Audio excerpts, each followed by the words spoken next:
Breaking news, at least 5 people were shot and multiple injured in an attack that took place at a busy subway station this morning in Brooklyn, New York. The shooting happened at the 36th Street station at the height of rush hour. Authorities are looking for a suspect who was seen with a gas mask and an orange construction vest. Right now, there is a massive police response on the scene as they search for the shooter. It's a situation developing rapidly with new information pouring in. We're getting an update right now, we believe, from officials on the scene. Let's take you there. First Deputy Mayor Lorraine Grillo. Thank you, John. So from the very minute this incident occurred, the mayor and I have been on the phone monitoring the situation constantly. We have worked with all of our agencies, the FDNY, NYPD, OEM, all of the agencies who have worked really hard together, and we continue to throw all of the city's resources at this situation. We've made all of the resources available, and we'll work with the Office of Emergency Management for any additional needs. I'm going to ask the Police Commissioner, Keyshawn Sewell, to speak to you and give you an update on the events of today. Thank you. Good afternoon. We're here to update New Yorkers about an active shooting incident that took place this morning inside the 36th Street subway station on the N line. I want to begin by assuring the public that there are currently no known explosive devices on our subway trains, and this is not being investigated as an act of terrorism at this time. We can also report that although this was a violent incident, reportedly we have no one with life-threatening injuries as a result of this case. This investigation is only hours old, so please note this information is subject to change. Just before 8:24 this morning, as a Manhattan-bound N train waited to enter the 36th Street station, an individual on that train donned what appeared to be a gas mask. He then took a canister out of his bag and opened it. The train at that time began to fill with smoke. He then opened fire, striking multiple people on the subway and in the platform. Again, we will describe him as an individual. He is being reported as a male black, approximately 5 feet 5 inches tall with a heavy build. He was wearing a green construction type vest and a hooded sweatshirt. The color is gray. At this time, we are working with our federal partners, where we are asking for the public's help. Anyone with information, videos, or photographs, no matter how insignificant they think it may be, is encouraged to call Crime Stoppers at 800-577-TIPS. All calls are strictly confidential. I'd like to turn it over to the FDNY to give information about the victims. Oh, I'm sorry. I apologize. The governor would like to speak now. Governor Hope, my apologies. That's right. Good afternoon. This morning, ordinary New Yorkers woke up in anticipation of a relatively normal day. They left their homes en route to school, en route to their jobs, and to a normal day, as I mentioned. That sense of tranquility and normalness was disrupted, brutally disrupted, by an individual so cold-hearted and depraved of heart that they had no caring about the individuals that they assaulted as they simply went about their daily lives. This individual is still on the loose. This person is dangerous. They're asking individuals to be very vigilant and alert. And you'll get more reports on specificity as the day goes on. So this is an active shooter situation right now in the city of New York. I just got off the phone with the mayor. He's recovering well. He is monitoring. He's actively engaged in the situation. I wanted to let him know that the people of the entire state of New York stand with the people of this city, this community, and we say no more. No more mass shootings. No more disrupting lives. No more creating heartbreak for people just trying to live their lives as normal New Yorkers. It has to end, and it ends now. And we are sick and tired of reading headlines about crime, whether they're mass shootings or the loss of a teenage girl or a 13-year-old. It has to stop. I'm committing the full resources of our state to fight this surge of crime, this insanity that is seizing our city, because we want to get back to normal. It has been a long, hard 2 years. That's what we crave. A sense of stability, and normalcy. And this is what the mayor and I are going to continue to work toward. And I thank the partners. Ladies and gentlemen, if you guys just heard that, that was the mayor of New York talking about the mass shooting that happened there in New York. No more. No more was her cry, was her message to New York State. No more. Let's talk about solutions. Let's talk about solutions. I think that we do a lot to be responsive, but not proactive.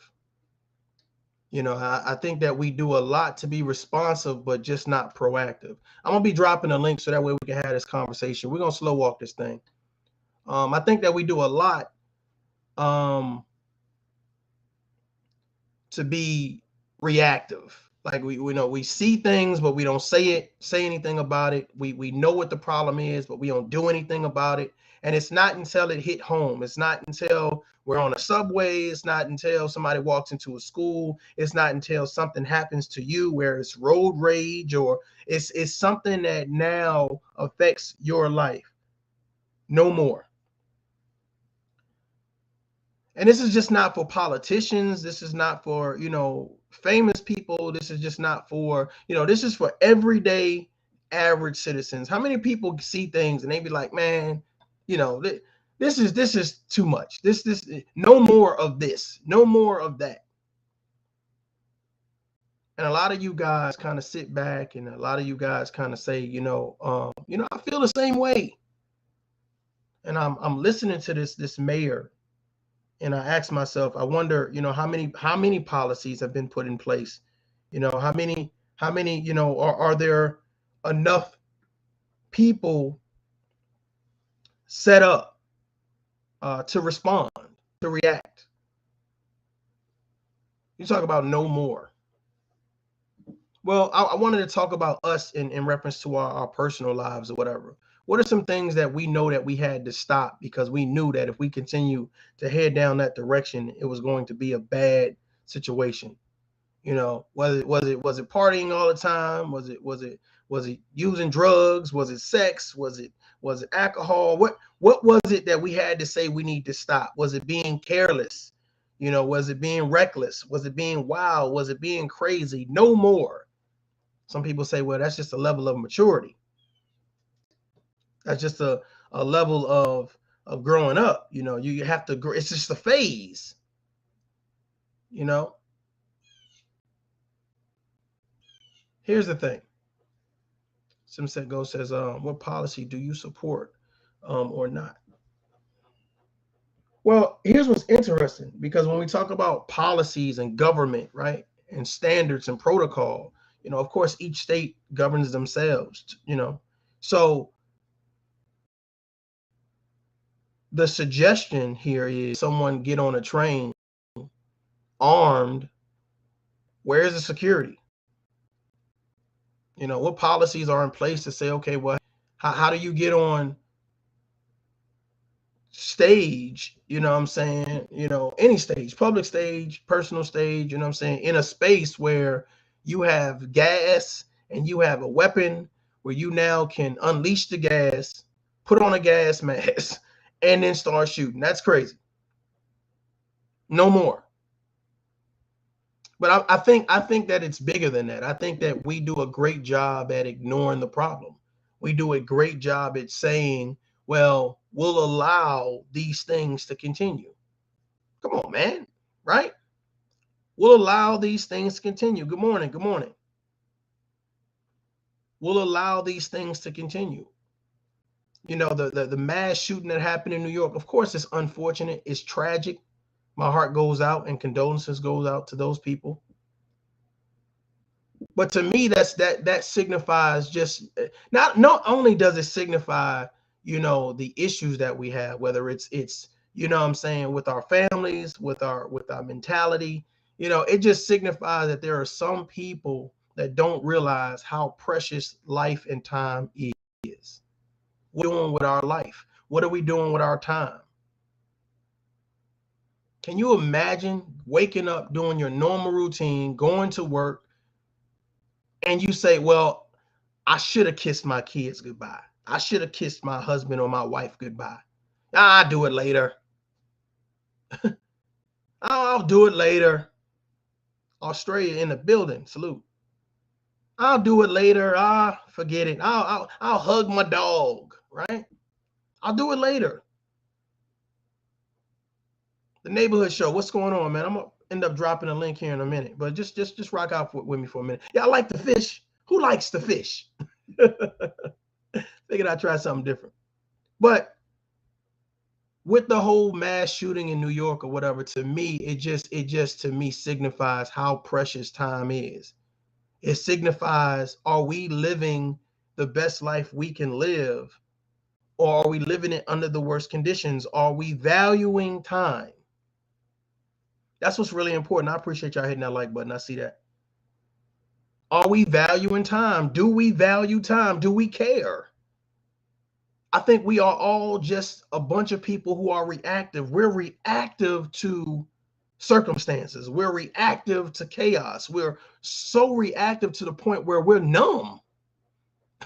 A numb reaction. Oh, somebody died over there. Oh, okay. No, somebody just lost their job. Oh, okay. Somebody just got a divorce. Oh, okay. You know what, Gary Brown, you're exactly right. Gary Brown says, well, we take the small things for granted. There are some who thrive through chaos and mayhem. Good point. Good point. We are in a situation right now that I feel that there are things happening, in our personal lives, on social media, with our family, with friends, with our naysayers, with everybody, that I feel like, we need to be cautious in how we move and the things that we say and the things that we do. Today could be your last day. Imagine that. Imagine that. Imagine the people that walk around and say that my life is full of turmoil, full of grudges, full of nonsense. Imagine not being happy.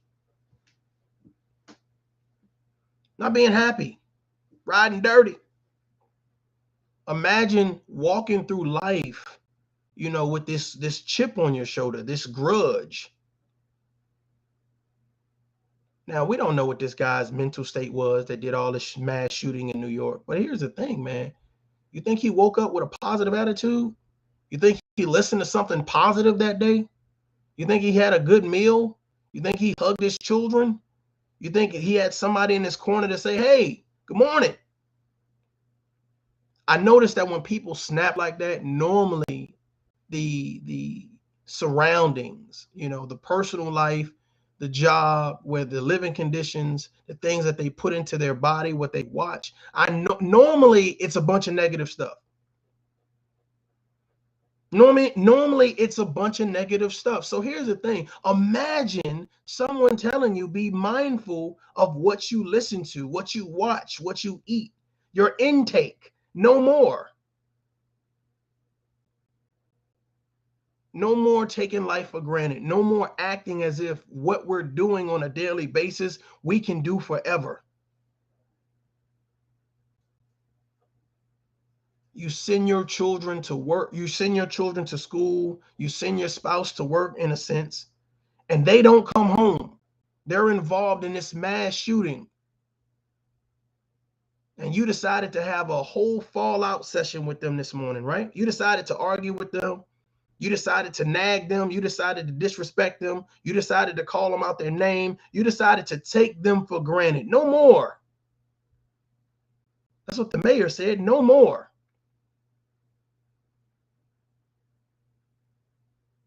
Imagine caring about people.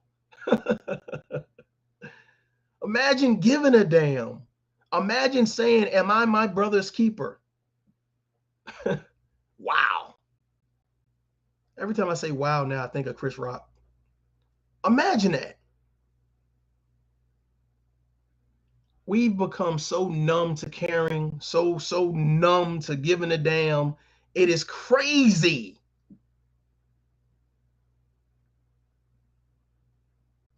This lady fell out in the mall the other day. And it was so interesting that there were people literally just walking by.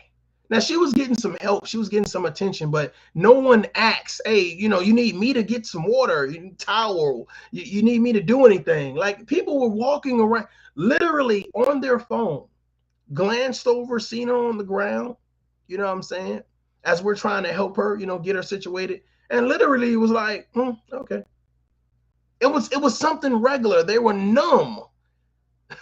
They were numb. Imagine a mass shooting happening on a train, a bus, an airplane, or whatever case may be, and then you just go back to that train and you go back to that bus and you go back to that airplane as if nothing happened. We numb. We're numb to chaos. We're numb to drama. We're numb to foolishness. We're numb.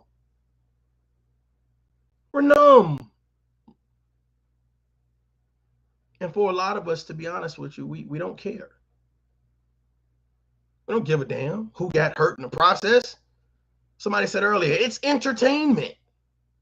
We don't care who got hurt in the process. Who gives a damn? Who cares? Until it's them who gets hurt. Until it's them as the subject of the nonsense. It's them as the subject of the drama. See, here's the thing. Normally, right,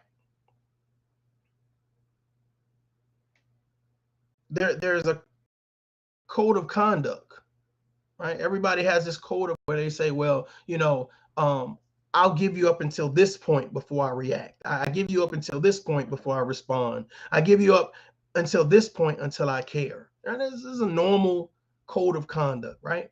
Normal human nature response. Well, what has happened is that we've had so many things thrown at us, and I feel sorry for this upcoming generation, because they've been exposed to a lot of stuff that a lot of us didn't get exposed to until we were a whole lot older. Hell, there's people who's getting exposed to things right now that they weren't exposed to when they were little. But a lot of these young people right now are so exposed to things like to death, to killing, to abuse, to alcoholism, to drug addiction, to the point where they see it on a massive level. We are so numb. I was talking to a young man earlier about this situation in regards to the shooting, this mass shooting. And I said, well, how do you feel about it? And the guy said, well, me, L. Nixon, good morning. It's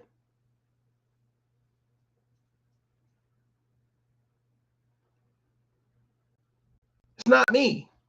He was so numb. He was so unmoved and unbothered by the fact that, you know, there was a mass shooting and there was a situation. And my question to you guys are, you know, why are we so numb when it comes to tragedy?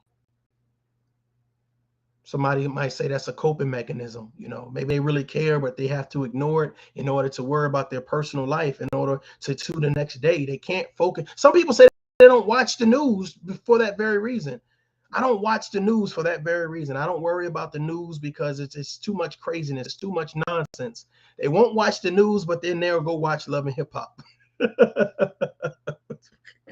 They'll watch Atlanta Housewives. So the news bad, Atlanta Housewives and Love and Hip Hop good. You know, Behind the Bar, what's up, man?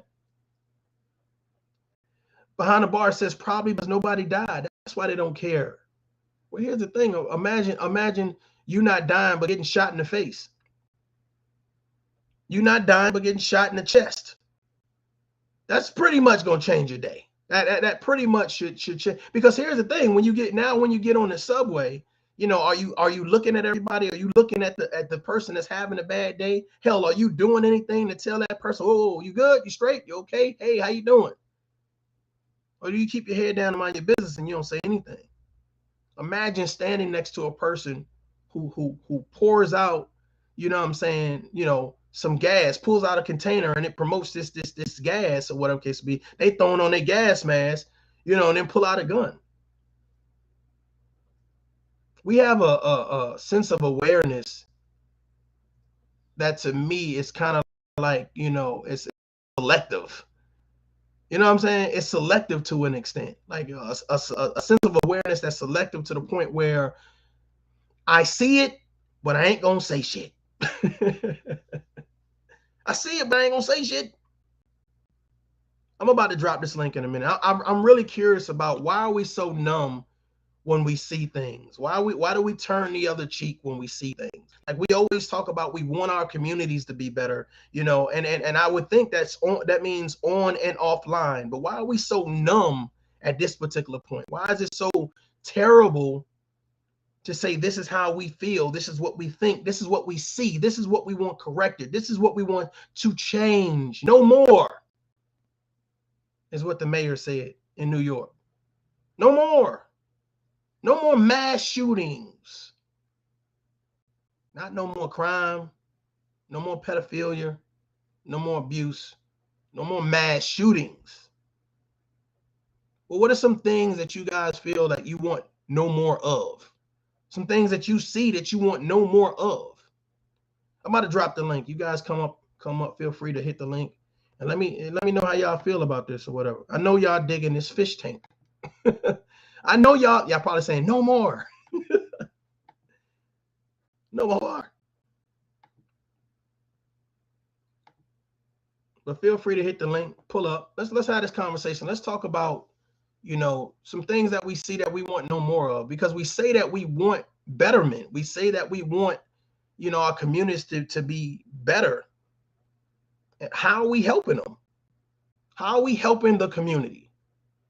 You know, and I'm not just talking about one particular race or nationality or gender. I'm talking about overall, us as citizens, as adults. What are we doing to actually help to promote the task of no more? We're tired of this. We're tired of being sick and tired. So we're doing this. What's going on, Uppity? I know the fish tank is amazing, right? But what I'm talking about is I was listening to the news conference with the mayor addressing the nation in regards, or at least the city, in regards to the mass shooting that happened in Brooklyn in the subway. And she kind of harped on the message, no more. There should be no more mass shootings. We're tired of it. You know, no excuses will be taking moving forward. And it's like, I get that energy and I like it, but it's for some reason, it's a lot of people who don't say no more. It's a lot of people who, like, when do you reach your breaking point where you say, hey, no more? You know, no more of this toxicity, no more of this negativity, no more of this nonsense. Like, when do you reach a point where it's just like, you know what, this is not for me? Neighborhood Show. How's it going, man? Get you up in here. Neighborhood Show, what's going on, man? Hold on just a second. Hold on just a second. Okay. I don't know what's doing that. Okay, you look like you're good now. What's going on, brother? Hey, you can hear me, bro? I can hear you now. What's going on with you? Oh man, just chiming in and you know, listening to the positive message. It's a lot of distractions going on out there, man. And Definitely. I think that's one of the biggest problems is the distractions and you know, trying to stick to the plan, because I was on panels yesterday, and you know, I'm giving some good game, and I think it was one of the somebody came up on the panel and just basically a distractor. So we got detractors and distractors. You know what I'm saying? So I think that we definitely still need to, you know, get with our people and try to, you know, spread the message. But it's a tough one. You know what I mean? When you got so much pushback, and that's part of the whole, you know, speech you were talking about, people becoming numb, and I don't know. Well, let me ask you this. Let's make it a little bit more personal. Salute to everybody in the chat. Uppity, I hear you. Feel free to hit the link if you want to. I think this is a conversation that's well needed, and I wouldn't say overdue, but let's make this personal. What are some things in your real life, Rascal? What are some things in your real life that you've had to say no more of, that you got tired of? You kind of say, hey, I know my worth.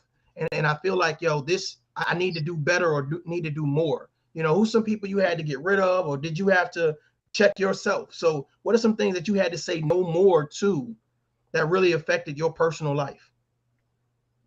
I think that it's innately in us to, the majority of us to kind of have a compass on us, and some of us choose to use it or not. So it was basically, you know, it's just surrounding yourself with positive people, right, and getting that negative out of your life. And I think that a lot of these guys out here are outnumbered, you know, and it's so easy to just sit back and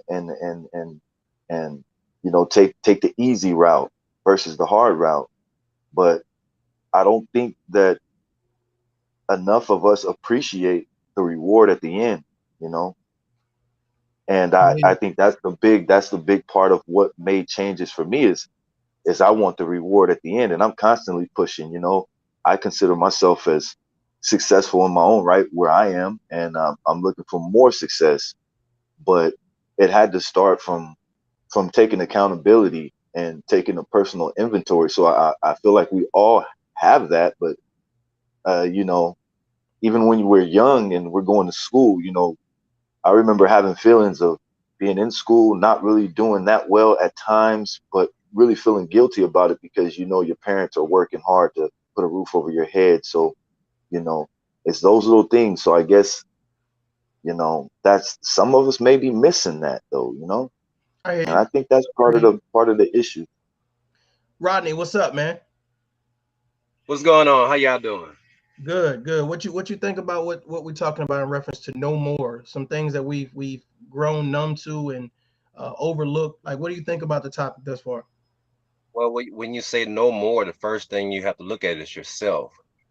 And a lot of us don't want to look at our own self. This Mm. is why we don't promote the positivity, because when you point at the positivity, now you have to look at yourself and say, "Oh, I don't even do that." You see what I'm saying? This is why we don't look at positivity. We like the drama. We like to sip the tea. We like the chaos. Well, the only thing left behind chaos is destruction. And that's this is what we do. We make everything chaotic. Nobody wants to sit down and have a conversation. Everybody wants to have the chaotic reaction. That's all we look for. We don't look for the good. Because once we start looking for the good, then we have to look at ourselves. We too emotional for that. Some of us. Because if you're gonna look at yourself, you have to remove the emotions in you. I hear you. I hear you. So do you think and I like the point you said we have to look at ourselves, and I think there are some things that we have to say, you know, I can no longer do these things in order for me to prosper. Like for me, like I'm gonna be honest with you, like I'll lack patience with certain things. Like once I try to do something, uh I'll lack patience, and I learned over time that I have to be more patient with certain things. Like I have to be more patient with developing certain things. So what are some things that you felt that over time you've said, you know, I have to start doing better at this, like no more of that, and I have to start doing better at this? Communicate. See, when we communicate to each other, we cuss each other out, we hoop and holler. Nobody sits down and talk. I deal with a lot of developers, people who develop land, contractors like that. When we're developing something, we don't scream and shout and do all this. We sit down and have a conversation to where we have a clear understanding. We scream at each other. This is why we don't have a clear understanding. Nobody wants to sit down and have a conversation, because if you sit down and have the conversation, once again, you have to look at yourself. We don't want to look at ourselves. We don't want to say, I am the blame. I take part of that. It's called accountability. We can talk about it, but do we really be about it?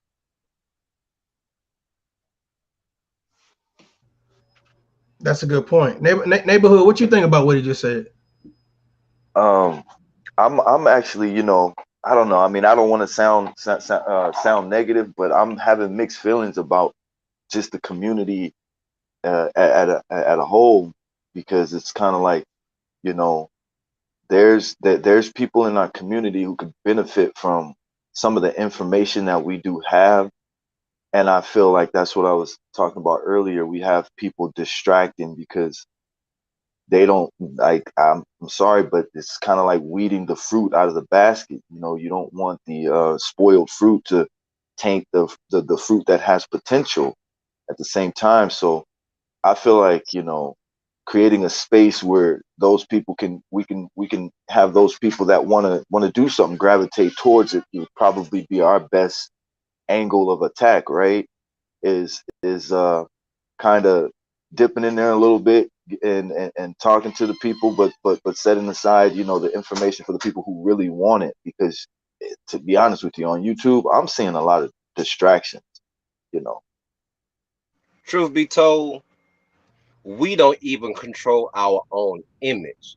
Better yet, control our own message. See, that's the first thing we have to take back. Is the control of our image. Look at our image today compared to the image of yesterday. We don't have control of our own image. Fact. Someone else controls our own image. Somebody else controls our identity. And then we hoop and holler about being identified. How are you going to identify yourself if you don't control your own image? So what do you think is being controlled when it comes to image? You say someone else controls our image. Everything. All the way we dress, the way we talk, the way we communicate. We don't control that. That is controlled by the media, by what we see on television. You have to realize some of us grew up in a black and white TV. Some of us grew up with a remote control in our hand. And some of us grew up with a phone in our hand. You got what you see where I'm coming from? What controls our image? We've always, before the black and white TV, we controlled our own image. Before the remote control, we controlled our own image. Now that these kids have tablets, iPhones, we don't control our image anymore. Whatever they see, they read. Right? So, Well, here's the thing. You know what I've come to find is that we put a lot of onus on the media. We take some of the responsibility from the parents. We take some of the responsibility from the actual community or setting that they grow up in, and we put it on the tablet and we put it on the media. And I think that it's to me, it's about, when you talked about communication, to me, it is about communication. It's about instilling in your children um, a certain level of common sense, instilling in your children the feeling of self-worth. Because here's the thing, a lot of people do things to promote something that they're not. I mean, okay, I want to be like the rapper. I want to be like this person. I want to be like the person on TV. When to me, the conversation should be you being yourself, you discovering yourself. And I think that conversation does not happen with a lot or in a lot of homes because one, children have children. So they don't develop until later. It's almost like the mom and the father develop along with the child. So they both become adults at the same time if they become adults. And I think that's an issue that we have, that we talk about media, but we forget the conversation inside the home. Riding Dirty, what's going on? I'm at the park with my daughter, so I don't know if I'll be You able there, to say Riding Dirty? much. Yeah, can you hear me? Yeah, I can hear you now. What's going on, brother? I said I'm at the park with my daughter, but I am listening. But I just went ahead and logged into the panel just in case something come up. But hey, man, this is a great discussion, man, and I appreciate and I like the flow, man. Hey, so to all the fellas that's coming in so far, hey, that's what's up. So I'm just gonna fall back and listen, man. Okay, cool. All right. I'm gonna chime in a bit. I kind of want to come from a whole nother. I'm gonna throw something at you that's gonna come out of left field. Okay, I'm And ready. Let's go. Okay, I come from a fashion and then ended up into finance background. That's just a little bit of history of what I've been doing for the last 10 years, you know what I mean? So I found my way to finance and I started educating myself about money and how money works. And I noticed one thing, I'm trying to make a connection here. The majority of people who are working in Wall Street and the financial sector are men, right? So that's I would argue to say that's a real male dominated industry. Okay. Now you have a lot of families, black homes, that are being broken, split up. The woman ends up getting on the county. The man, he has to pay child support, yada yada. You know the story. The black homes being separated. With that man being the most dominant and paying attention to finance, now all of a sudden these homes, these women are raising sons and raising daughters, and that financial structure is not in the house anymore. So could that be a big problem as far as why we can't catch up to the other, communities out there who actually have that financial structure in the home? I think that's starting to look like to me is a big hurdle to get over, because without that piece being fixed, we are literally raising, um, for lack of a better word, zombies, bro, in that area. Well, let's look at it on another flip. I deal with kids. I work with kids. All right. If you can have a 14-year-old can sing you a whole rap song, all right? He's 14 years old, can sing you a whole rap song, but cannot read a Dr. Seuss book. He cannot pronounce all uh the sound notations of the alphabet. And he's 14, but he can rap every lyric. We got kids wanting to be rappers. We got kids wanting to be Instagram models, but yet they can't read nor write, but they can sing a whole song. Is what do we expose our children to? Not all children.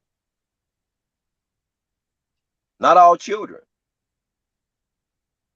You ask a But but 7. but to my but to my point, do you see how big of a dent that would do to a community if you had like the majority of the fathers, when you have a male dominated area that's not being tended to within the home?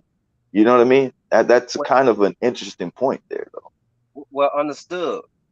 You took obedience away from the man. See, the obedience, the authority of the male figure, that was taken back in 90, 98, 99, somewhere around there. See, that was cut away then. The male figure, whether he's the father figure, whether he's the teacher, or whether he was the coach, that authority was snatched away from him around 90, 90, 91, somewhere around there. And this is what you have today.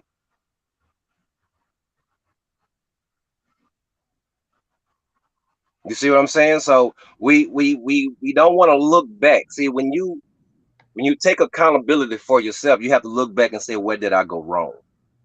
And how do I fix it? Everybody want to be perfect. So let me back real quick. Are we suggesting that the issues that we're having as fathers not being in home and women are the blame, or what do you what Well, it's not the No, it's not the no, no, father no, being no. in the My home. point is, my point is, look. This is my point. Is that I feel like the community was structured to throw that wrench into our shit, to where they structured it like that to make it more of an incentive for a woman to leave the man, right? So we're talking about psychology. So it's not necessarily either or's fault is as far as not understanding what is happening. You get what I'm saying? Like if we could understand what is happening, and it's like, yo, oh, okay, so they got us doing this when we shouldn't be doing that. You get what I'm saying? So I'm I, not putting blame on any party. I, I'm just I saying the whole totally, structure is wrong. Like, I totally get it. But see, here's the thing, man. Once you identify what the problem is, there has to be other contingencies for it. So if we say that fathers are not in the home, so if we know men are not in the home with these women, right? What are we doing to help educate? What are we doing to help provide? What are we doing to help actually lead? And that's probably my biggest push, because we have men right here on social media who say, I don't see any okay, example of these older men. You oh, understand what I'm okay, saying? so and here's another problem I was having. I was on a panel and I'm talking about money, bro. I have another channel. It's called Urban Wall Street, right? I'm talking about Uh-huh. money. So I got to talking about money, and everybody's surprised and like, why are you talking about money? And I got to keep that on a hush. But I'm literally, the episode is about money. You know what I mean? So if I can take it there for a second and just say, that what I'm saying is what maybe we should be telling our boys, that we shouldn't, like, that's a part of it too, that we shouldn't be taking that for granted, the fact that you get with woman, you have child, you definitely don't want to be in a position to where you're not in that family, and can't take that financial piece, because you do have benefits that's going to allow the man to put the family in a financial a good, better financial place, right?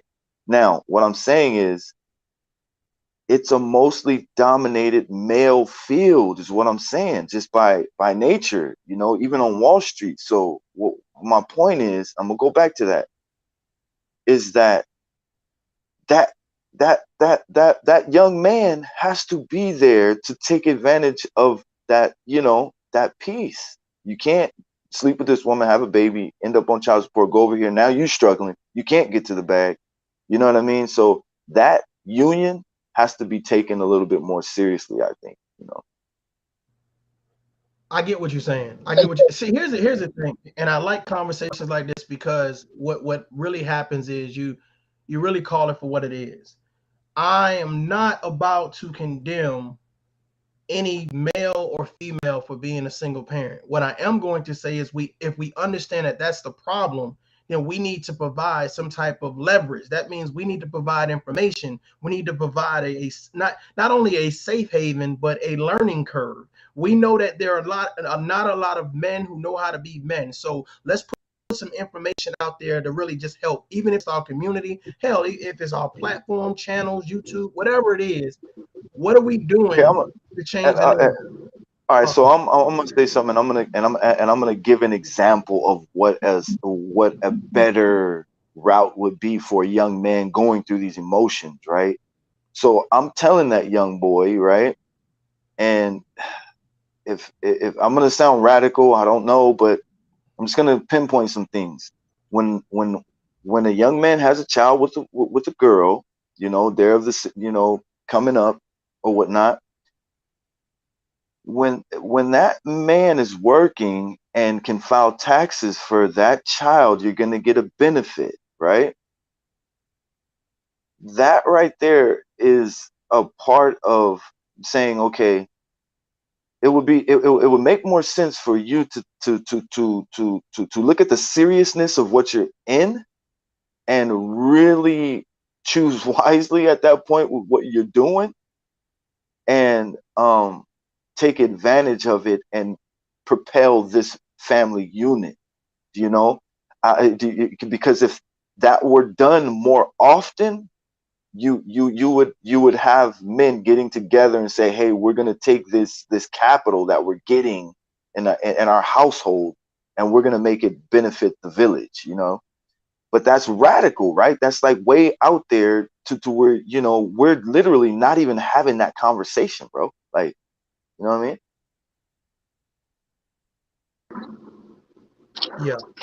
Hey, Mario, if you got a chance, I would like to say something, my brother. Go ahead, brother. Go ahead. Speak. All right. Hey, good morning again to everybody. I'm not necessarily going to piggyback off of what somebody else said. I'm just kind of going to give you my perspective on it. For me, it boils down to a couple of simple things. I think we need to stop telling our young men and our young boys what to do, and we need to show them. You know, like I say, we can tell folks. You know, I can tell my son all day how to do something, but if I show him and I involve him, then not only will he know, he'll understand. You know, because there's a million times, like all the mistakes we made, we always say, "Man, I knew better. I knew better." And you know, the natural question is, well, why didn't you do better? Because I didn't understand the ramifications of the second and third, fourth order effects. So, you know, I kind of look at this whole thing, the black community, the white community, whatever. I represent them, but I don't represent. I know that I only represent what I can control, and that's me. Now, I do realize that I am a black man, and so the way I conduct myself is representative of all black men.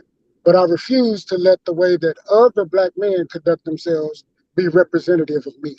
Amen. You know what I mean? Like, I know I step out, I do what I got to do, but every day I think of two things. I have to be the type of man that I want my son to be, and the type of man that I want my daughters to marry. And the only way for me to do that is to love their mother honestly and fully and make all the corrections and adjustments that I have to keep my home intact, but stand on my principles. So, you know, but for me, it just comes by doing, you know. And when I was growing up, I was pretty much raised by a guy and his wife who, the guy was a retired Vietnam and Korean War veteran, old black man, Mr. Joe, he my grandpa. Anyway, during the summers when we weren't at school, Mr. Joe would take me and my brother to the domino shack.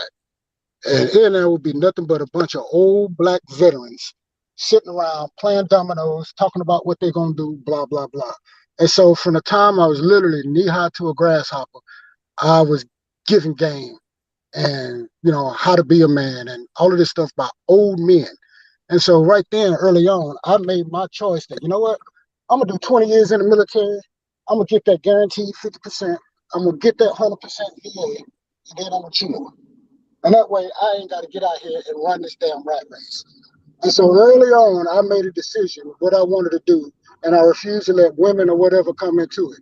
You know what I mean? I'm on my third marriage, but I ain't got a single damn baby mama. So, I know you that's know, so it's just about, you know, staying committed to your path and understand how we as individuals influence the positive and negative outcomes. And saying, yeah, it's my fault. We can do that all day. But if we're not going to actually do anything to correct course, then what's the point of taking accountability? Because then you just blowing smoke up people's butts. what's So your that's name all I again, got to say, sir? man. Say it again. What's your name again, sir? Riding dirty. Hey, what's up?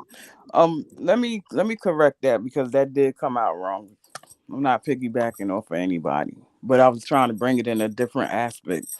I feel like a lot of times we have this thing of highlighting, the men not being in the home, and we use that all the time to, just put it in a way that as if the man just left or they broke up or whatever the case. And so now the mother's suffering, she's in poverty and those kind of things. But I feel like it's not being highlighted enough about the mothers as of myself who the daughter father is deceased. I do own a business. I do try to show people that it is possible. I'm not her father, but I'm her only example for as parent. And so I feel like a lot of times we putting out that poverty thing or men stepping out and leaving thing, and we're not bringing to the forefront that there are parents that are dealing, but on different circumstances because everybody's baby father didn't leave or wasn't a fly by night, or like I said, she's 16, he's deceased, he was a vet or whatever the case, so it's not even financial, but just to have to raise that kid alone and not because he left willingly. I feel like it's not enough examples out there, or people are not putting it to the forefront and letting those know that it is possible. You can, do this. I just wanted to share that. That's just.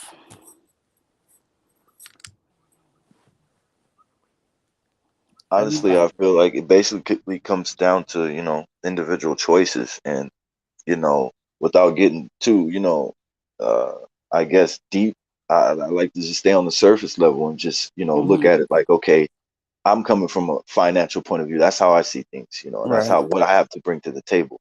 So Mhm. basically, you have choices in front of you. Oh yeah. Now, you know, you just got to make the right choices. And I'm saying some choices are not good, is what I'm saying. You know what I mean? So Mhm. it's kind of like we have to get to the right people, I guess, the right message. And as long as there's people out there providing that information, you know, everybody's going to make their choice. But the Right. option's there for people to make the right choice. So that's why I'll say something like that. Yo, like, if you ain't got no kids, then be careful, because this is what you could do, and this is what you have in front of you. You could either be in this position or that position. I'd Right. rather be in the position that I am right now, you know what I mean, Mhm. than the other one. I'm saying that I've Listen, I seen gotta some of agree my because I brothers never go through. experienced it, but I'm just even saying, though, I've seen a few of my brothers go through some pretty fucked up positions, and they had a choice not to, man. yeah, You know what I'm yeah, saying? And it's like, yo, my nigga, like, like, yeah. The I, choice is I'll tell out, you, I'll tell you a story about, if I can't get too personal, about, like, some family members of mine. I've seen, like, I have sisters, so I've seen other men come into their lives and Mhm. drop the bag, is what I'm saying. I've seen it too. I have an You older know what I sister, mean? so yeah. Plain and simple. He dropped the fucking bag. I can't put it no simpler than that. You know what I mean? You know, And Hey, and you was let, like, not me. Oh no, I gotta let be me let me careful. let me not chime me, my in on this. nigga, and not me, my nigga, not me, not me, my nigga. Let me chime Not in on dropping the bag. this comment right quick. I'm really starting to dislike the it takes a village to raise your kid thing, and I'm gonna tell you why. It's like I've seen so many people Mm. that lack concern for not only themselves, their family, but for the community. So it's like, do you really want this village, this community of people helping you raise your child? You know what I'm saying? Mm. I see a lot of people who don't take time to heal out of relationships, don't worry about themselves mentally, emotionally, financially, spiritually. And it's like, do you want them to be around your child? You see what I'm saying? I'm gonna be honest with you. I think it takes your home to be the village. I think it takes the people that you Hmm. trust within your domain to be the village. So whether that's the mother, the father, them together, or them co-parenting, it takes you guys to be the village. And then the people that you feel that are connected to that particular home, I think that's the village. I think we rely on other people to raise our children. We rely on the grandparents. We rely on the auntie. We rely on the uncle, the cousin. Hell, we rely on the older kids to take care of the younger kids. So it's just like we the responsibility of parenting, to me, is literally just giving them a PlayStation 5, some new Jordans, and a couple dollars. Like, okay, I've done everything that I could do. Go with God. You know, that village thing, to me, I just seen a lot of toxic people, and I wouldn't want them anywhere near my kids. So when you start talking about a village, like, I just I feel some type of way about that. Hey, tough love. Go ahead and Tough speak. love. Go ahead and speak, Hey, Ryan. when you was talking about the village and how, that the village is probably more who you pull into your personal village. You know what I'm saying? And so just a little story to guess, I kind of concur with what you're saying. This morning, the weather is nice. And I usually take my son to the bus stop and stay there and wait for the bus. And the bus stop is right in front of my partner's house, down the corner around the street, down the street around the corner. Anyway, this morning, the weather is nice. So I let him ride his bike. He gets there, my partner, hey, DJ made it to the bus stop, blah, blah, blah. Then he calls back, says, appreciate you, brother.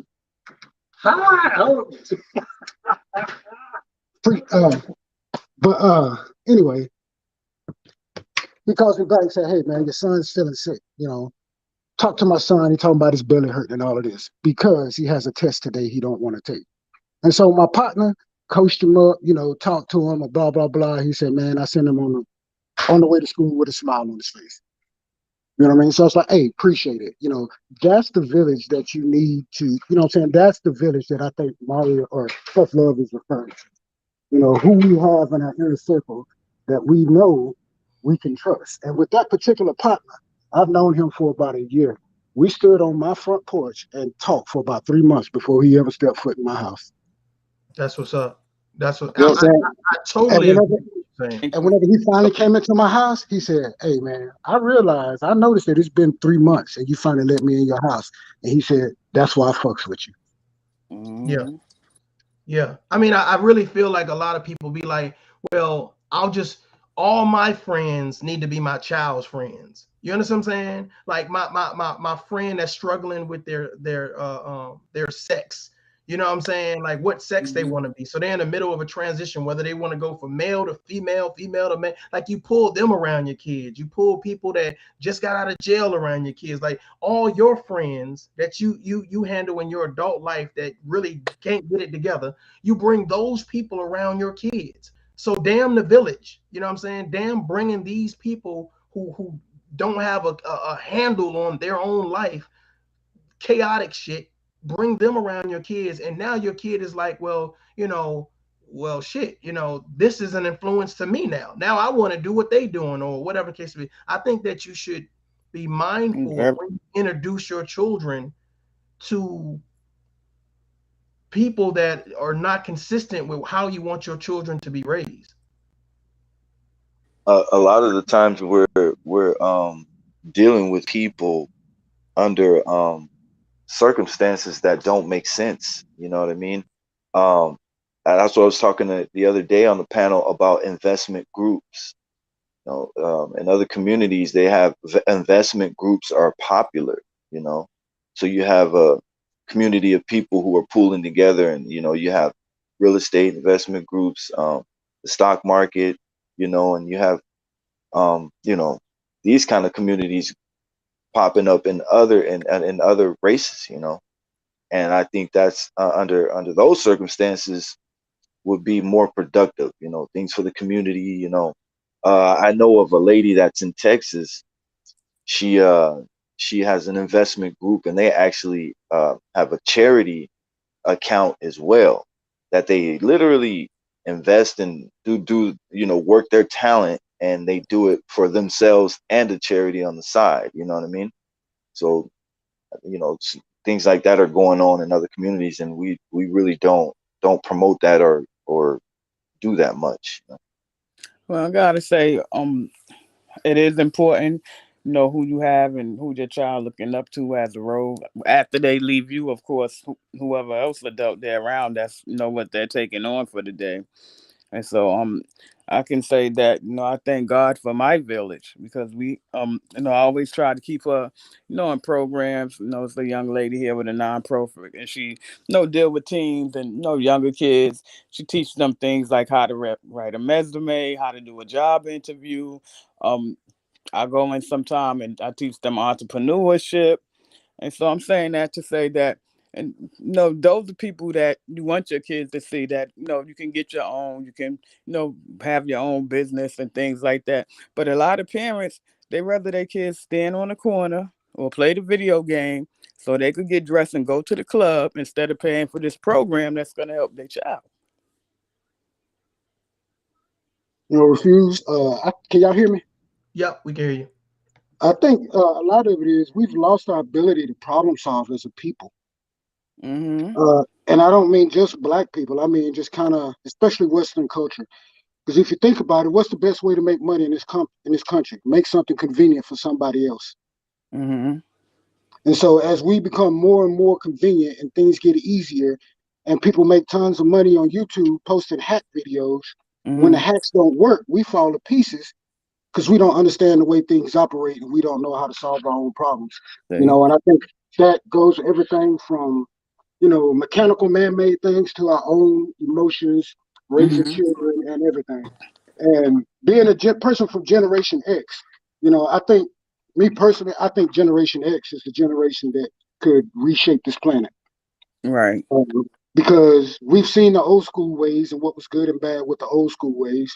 And we are still living in this current era, and we see what's good and bad about it.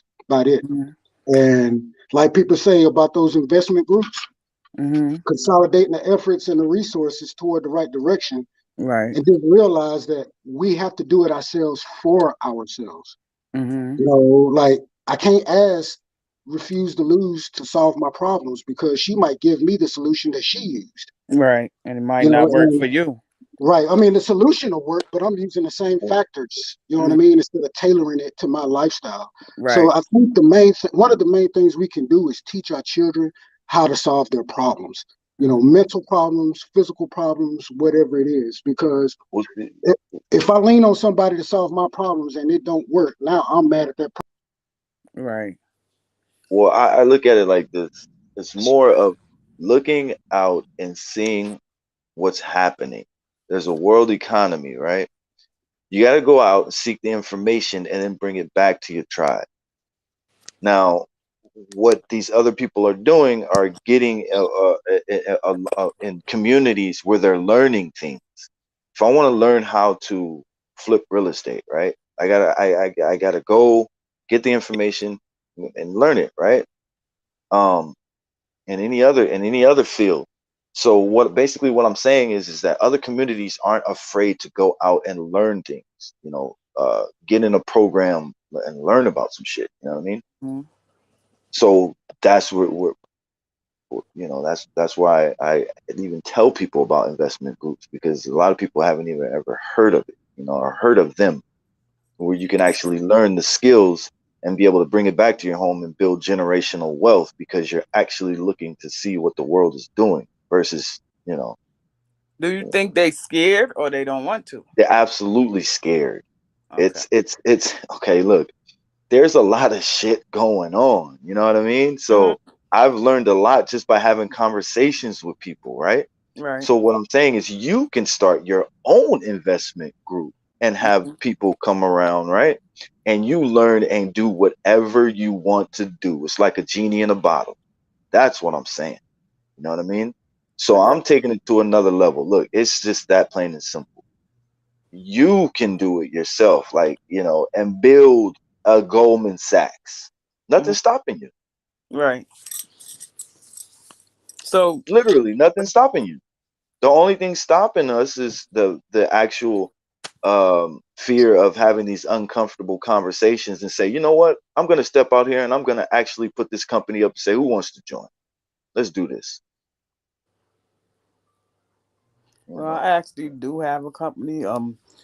Unfortunately, with COVID, I did have to lay off my one employee, but I So am working. so you know what it's like to Absolutely. step out there, and so I'm not speaking nothing foreign, and I mean, like, I'm just saying that, yeah, No, I you know, understand. No, yeah, it's possible, and like I said, a lot of times people think because it's only you, things can't be done. That's not so. You have to believe with your own self. You can't. Everything that people is feeding your mind isn't meant for you to receive it if it's not your situation. Sometimes we feed our mind these things and we make it our situation. I think you guys are hitting on some things that I think are very important. Not only entrepreneurship, but financial literacy as well. So that's what I'm talking about in regards to, that village conversation. You have to put people around that are going to be an asset to whatever it is that you feel that you hold near and dear to your heart. And if your children you feel that you hold near and dear to your heart, you have to put people around that are going to act accordingly and play their position. So just like Ryan Dirty was saying, hey, this gentleman that I've talked to and I've kind of set the tone for who I am as a man, who I am as a father, they reciprocated that. Hey, young man, this is what you should do, or, let me empower you or strengthen you, et cetera, et cetera. So that's what I'm saying in reference to when we talk about no more. Like I'm bringing this full circle now to the beginning of the show. The mayor was talking about no more. We don't want these mass shootings anymore in New York. No more. You know what I'm saying? To me, it's like if we realize that there's a problem, we can stop being reactive and be more proactive. So if we say, hey, there are no fathers in the homes and these women are single parents, etc., we can be examples. So when someone comes to your social media platform, whatever it may be, are you an example of what you are you an example of a solution? Like when you talk about, like, the neighborhood show says, well, I know that a lot of people don't know about financial literacy. Do you have things on your channel that outlines financial literacy? Refuse to Lose talks about being an entrepreneur. Do you have things on your channel that outlines entrepreneurship? Riding Dirty's talking about manhood and fatherhood. Do you have things on your channel that outline that? To me, we are the best example of the solution versus just words. It's the actions. Your content is your character, but your content is also can also be the solution to the problem that you know that exists. Exactly. Y'all talk. Facts. So basically, what I'm doing with the channel, with my channel, is I'm using the neighborhood show just to bring an audience, right? And then I'll tell my audience, yo, we got another channel, and you can come learn, and we have a study group. So basically, a study group, right? And the study group is called Urban Wall Street, right? So on that channel, it would be basically you would see me putting on positions in the market, showing how to invest your money. At some point, I do want to show an investment group on that channel, and that I fund, and we just sit around money and put it in position. And actually, so that's there, right? And so that's basically what I'm saying is like, I'm actually starting my own investment group. You get me? Under the pretenses that I'm understanding how they run or whatnot, or how what's the steps of getting it done, right? And so maybe I'm thinking, maybe if I have documented videos showing the steps of getting the people together, actually seeding the account and whatnot, and just making that determination on what we're going to buy and what we're going to sell, the audience gets to actually see that and understand that as well. But that's what I mean about getting together and learning. So that's what I'm just saying about getting together and learning. So me personally, I'm fully confident in what I can do, right, as far as like my niche and my little what I have to offer, right? Mm-hmm. So I think, and I came to the conclusion last night, people are scared of that, bro, because it was a couple people who were like, I was on the panel, and a couple people were like, okay, yeah, that sounds good, whatnot. But then that puts you in a position to where, okay, now you got to do the work, That's the part. The Toro, welcome to and the panel. What's up? Yeah, but What's up, Tough? Salute to the panel. What's Hello. going on, man? Salute. What you think about this topic, man? Well, I have two things to address. Urban politician. I don't think it's much of that they're scared. It's that people are conditioned. People live in a mental box, so it's not really about them being scared. It's just that they never have that exposure. It's just like when you receive new information, you shut it down because you don't know right, about it. So it's not really about being okay, scared. This is about you're conditioned to a certain way. Everyone has a certain level of conditioning, the environmental conditioning. So you're not going to react to certain things with other people. So it's more mechanical than I think personal. That's what I was trying to say. okay, I feel you. So I'm looking at it a little bit too simple. Yeah, okay, I get you. Yeah, I mean, Yeah, I try to like implement a lot of like I'm a fan of science. So just like if you look at like I don't know genetics and environmental conditioning, it's more convoluted than you think. It's just like, oh, they're just afraid, but it's more deeply rooted. Yes, it is. right. So let Tell me us all the pose this time question. about environmental conditioning. Go ahead. Go ahead, Ron Dirty. Go ahead.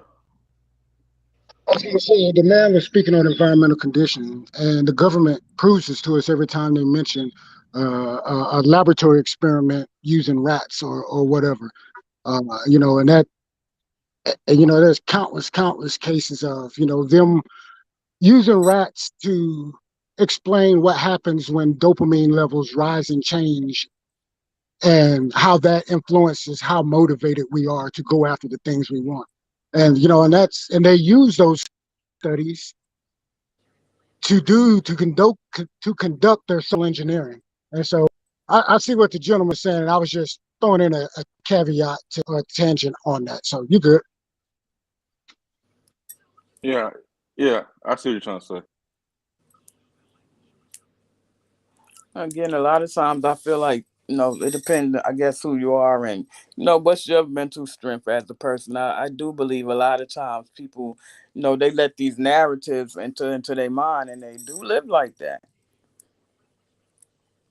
Or if I I got a mean, whole the bunch human of mind. friends, Oh, I'm sorry, if I have a whole bunch of friends and nobody's doing nothing, nobody's on nothing, nobody's going to work in the morning, some people maybe not, won't, some people probably do the same thing. It's like, what the hell? So yeah, my I mean, that other channel that I have is actually deals with just being uh financially aware I and think I follow and that other channel. I'm gonna yeah, check it's it pretty good. out. Well, no, I just this one I had up for a minute, and I was giving that like some just some tips and stuff about being kind of like financially aware. Just be Hmm. conscious of your finances and just little tips here and there. But I kind of wanted to separate it from this channel because Right. you got so basically um I encourage to at least because it encourages you to save money. It's more of a savings plan than anything. See, in investing, a lot of people don't understand. I like to give as much as information as I can.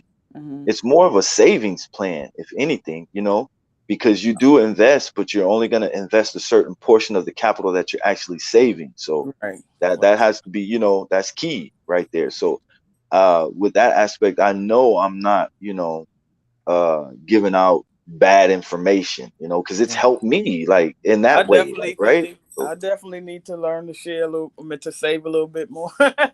well, that's what helped me. I'm just explaining people what helped me. It Yeah. helped me to save money. You get Yeah. me? Yeah. I'm not in it to lose money. So I Right. got to be able to feed my account, but make sure that Not you know draining it out. yeah, exactly. So I invest under my savings. You Hmm. get me? Yeah. You get me? So that investment, that little small investment helps and it keeps me, right where I need to be. So that savings is still growing, you Hmm. know. All right. I'm gonna check it out. Hey, y'all Definitely. hear what he just said about finances, about small investments and how those small investments pay into the long term, and kind of like Yes. the small investments, and then he has his main savings. You can apply that same thought process to self care and self help. Hmm. Fact. Those little I like things, like that. those little extra change you got, like, you know what? I'm gonna throw this in my other account. Well, consider one of those accounts your mental landscape, your peace of mind.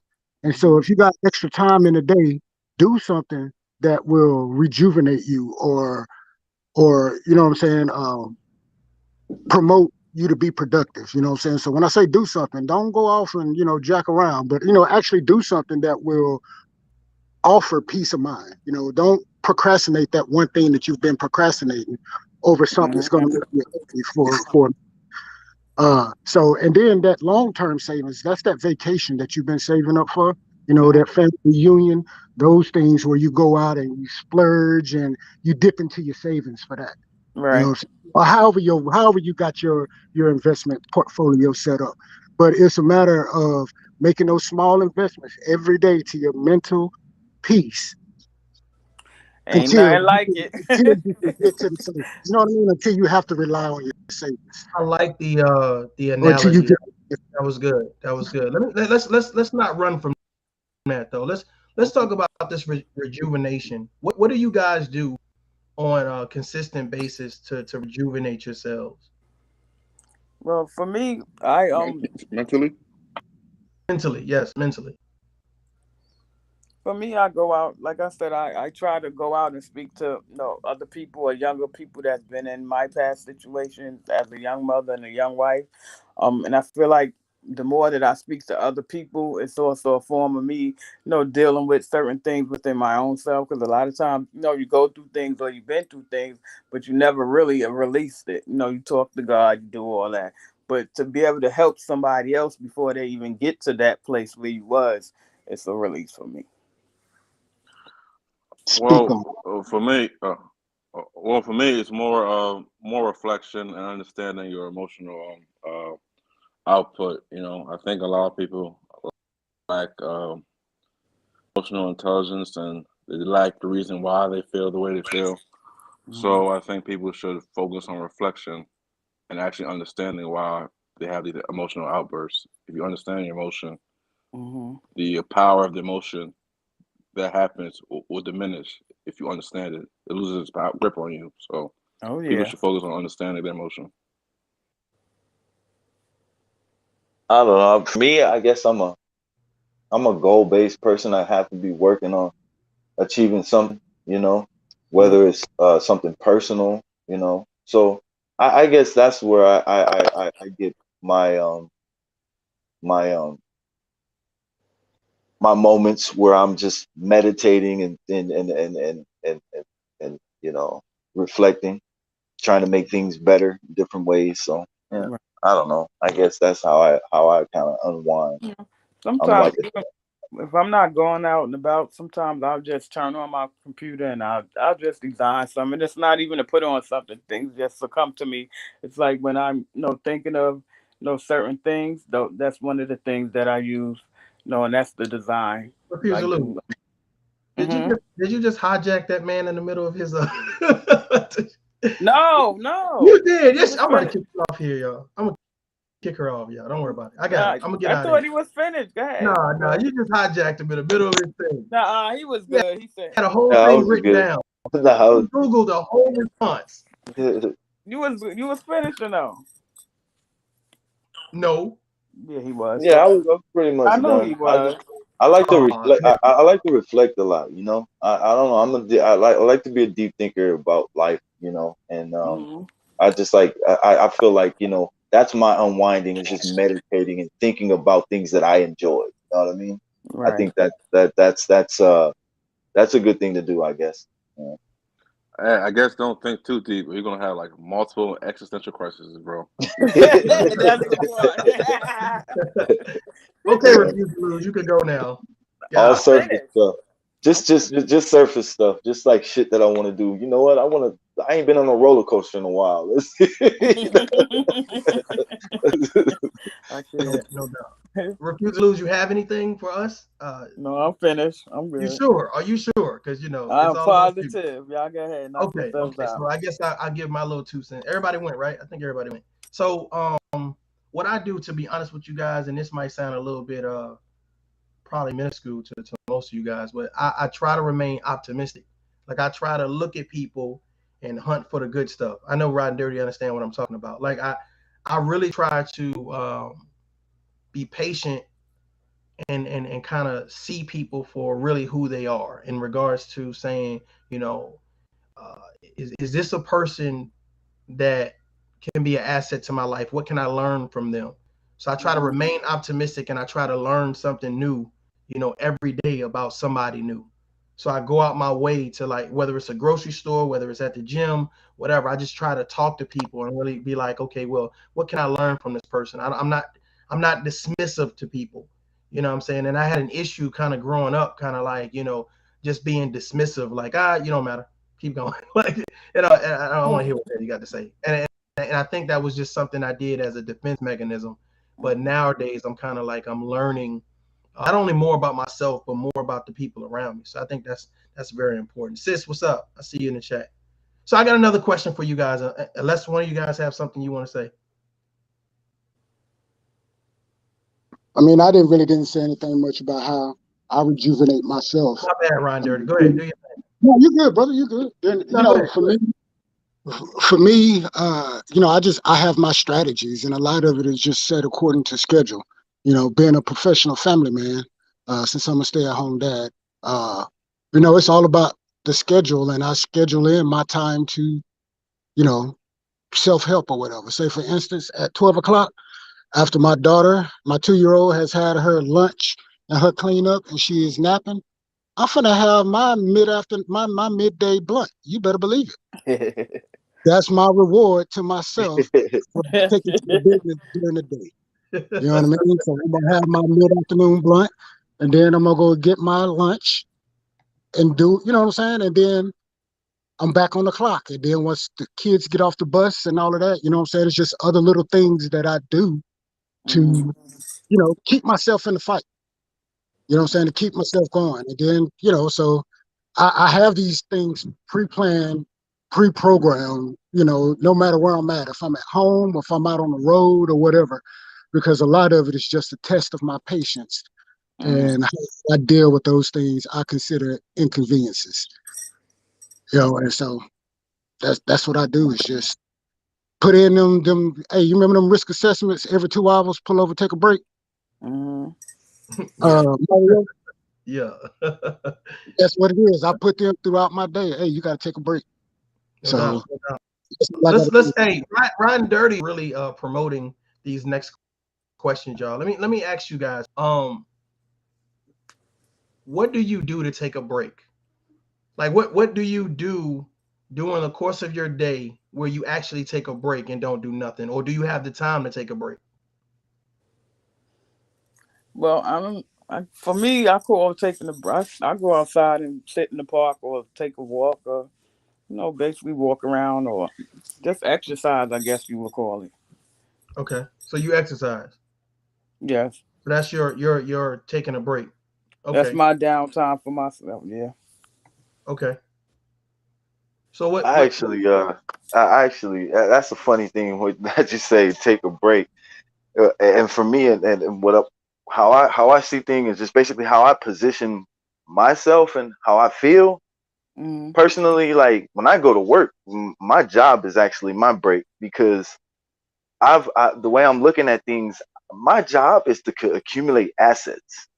When I Right. wake up in the morning, I go into work at 1 in the afternoon. And I won't go in any earlier than that because my job understands that I have another job, and that job is to be there when the market opens, right? Mm-hmm. So my job is to accumulate as many assets as I can for my family and try to, hand that over to my sons. And that's just my bias. My sisters tell me that I shouldn't always talk about my sons like that, but you know, I'm trying to build them up and have them take over whatever I can accumulate, or at least at some point we'll be trying to accumulate them together. But so when I go to work, that's my break. That's really my break. Right. You know what I I know mean? that's right.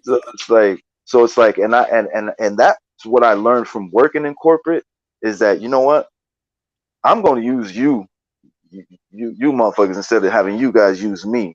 So, and that's what I have to bring to the table as far as that mindset, right? To bring to the community and saying, you know what, there's another side that deep thinkers and got guys who are doing big stuff even before they go to work, structuring, their assets for their families, Mm-hmm. lineage. I'm talking about stuff that's gonna pass through generations. So I okay. definitely, Okay. I definitely understand because I work from home, and so that's why going outside is my brain. What about you other guys? What do you guys do to take a break throughout the day? Um, I guess just relax. I guess. I mean, I just take a moment and meditate for a while, and I guess nothing crazy. So Okay. Okay. Ron Dirty, did you say how you take a break doing it? Oh well, you said your blunt is your break. Well, that's one of many, many, many, many breaks. But like I say, just knowing what I know about behavioral health and behavioral science, behavioral science, I could talk all day about this and just get so nuanced. So I'll just say what I said and leave it at that. No doubt. No doubt. I think to be honest with you guys, man, I just sit my ass down somewhere. Like you know what I'm saying? I just be still and I Yeah. try not to really focus on anything. You know what I'm saying? I just try to, sometimes I'll be going 100 miles an hour and I just kind of just be still. I think that to me is very important that you kind of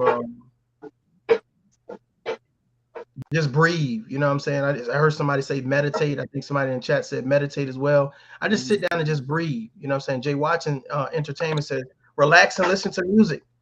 Relax and listen to music. That's also a good way to do it. Well, I just sit down and just kind of just breathe. Hopefully, if I can sit down outside, that's even better because it's just like that air. You know what I'm saying? If the wind's Yeah. blowing, it's just relaxing to me. So Yeah, I appreciate you guys for sharing that. I'm about to roll up out of here, but I got one more question for you guys, and hopefully this is not too far left for you guys. Um, what is being the example mean to you in your own words? Lovely, salute. What does being an example mean to you? Do- for me, being an example is, to, for one, be okay with accepting accountability, because a lot of times people around us don't accept accountability because we don't accept accountability. And the other thing, for example, I'm going to speak family wise, is that I always wanted my children to realize that, they can do things for themselves, and know that they can have their own and not have to depend or rely on anybody. That's family wise. So, I think part of being a good example is just being hmm consistent and what you're trying to do, and what and being conscious of the fact who you are. That too, absolutely.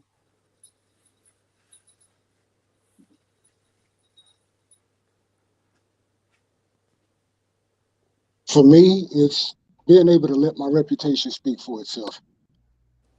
I like Nice. that too. You know, that's me.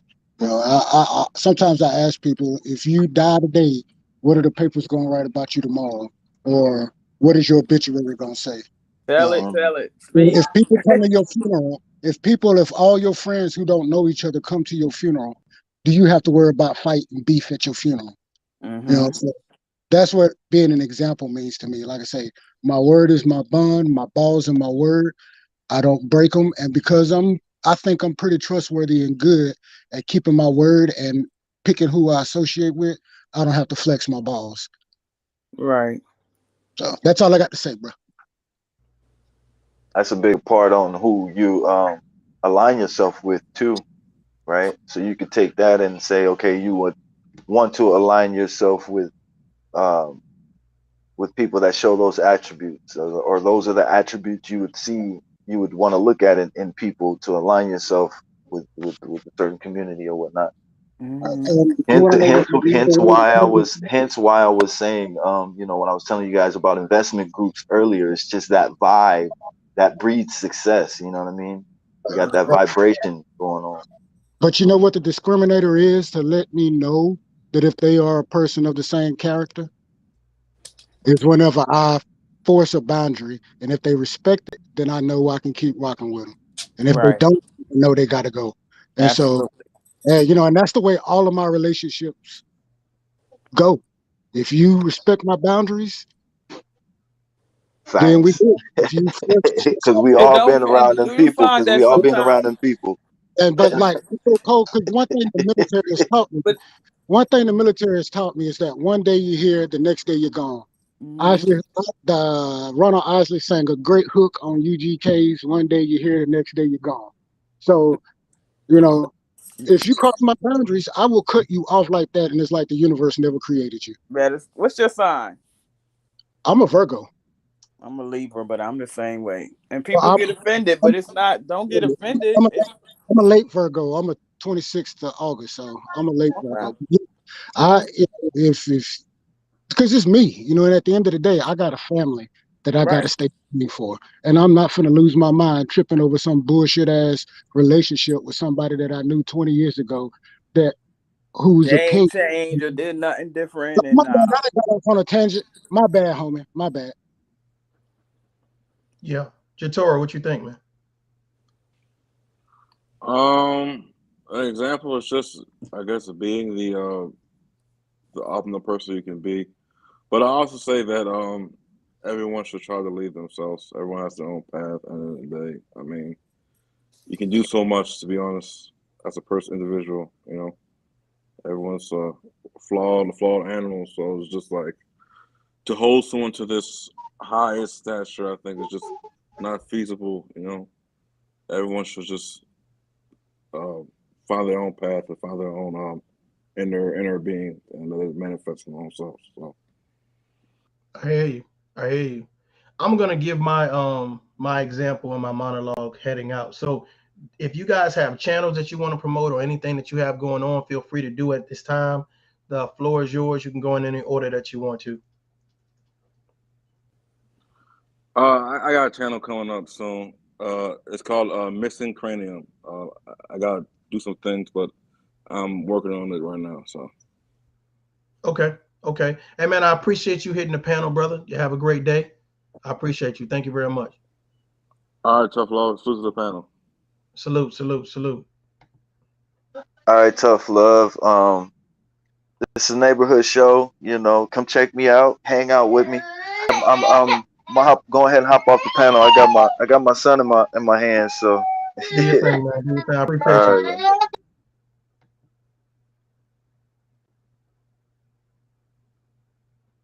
Ron Dirty, you up next. All right. Hey, I don't have a page or a channel or nothing like that to promote. I'm just a dude out here trying to keep somebody from running in a fucking subway and shooting up people. I hear you, So, bro. I hear you. man, you yell adult up and don't talk about it. Be about it. No doubt. No doubt. I appreciate you, man. It's always a pleasure. Thank you, sir. All right. Likewise. All right. Have a good day.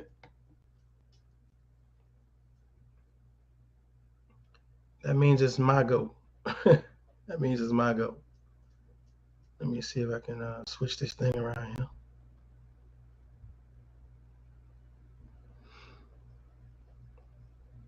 I was trying to switch the font over here.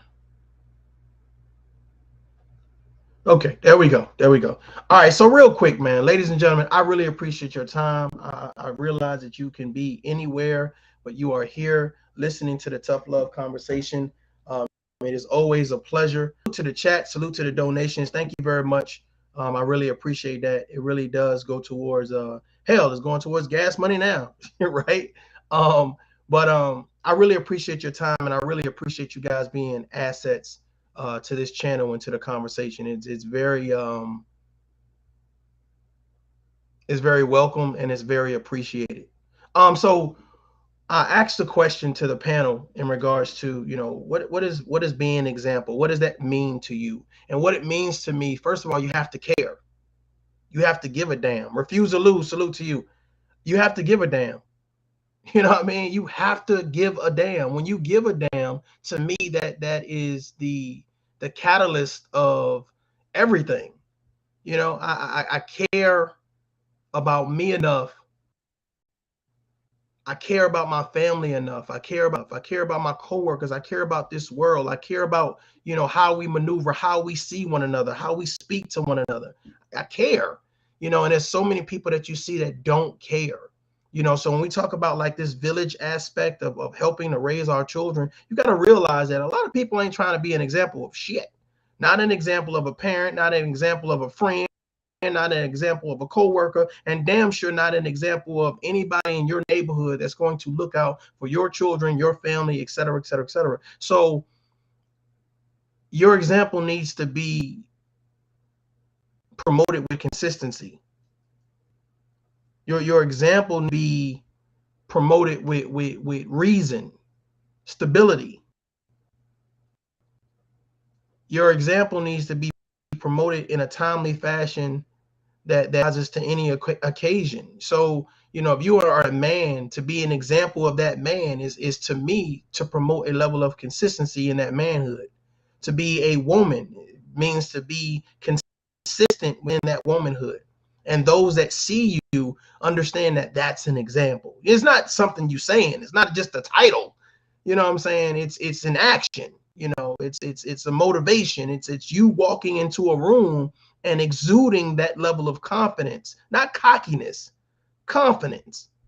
You know, there's a lot of people who talk with this arrogance, but really have no substance. And I think that being an example, it really outlines that is somebody that's worth emulating. That is somebody that's worth taking something from, that's going to be an asset to my life. And when I say take something from, take inspiration, take that how strong they are mentally, how they carry themselves, how they speak to others,